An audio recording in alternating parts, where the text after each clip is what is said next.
سلام عزیزم، خوبی؟ خیلی دلم واسه جای خیلی دوست دارم. کجایی الان؟ حالا عزیزم ممنون، تو هم خوبی؟ منم دلم واسه تنگ شده. میگم راستی مامانت نفهمیدم یواشکی با هم صحبت میکنیم. نفهمم. الو عزیزم، این نگران نباش، مامانم نمیدونم شایدم بیاد تو، ولی نمیفهم. نگران نباش، نمیاد. نمیاد. دخترم داری با کی حرف میزنی؟ ای مامان، با کسی حرف نمیزنم که.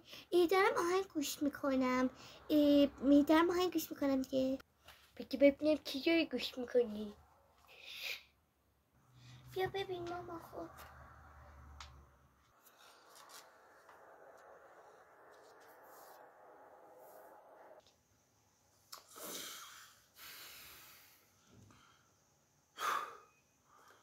من همونم که یه روز میخواستم دریا بشم، میخواستم بزرگترین دریای دنیا بشم.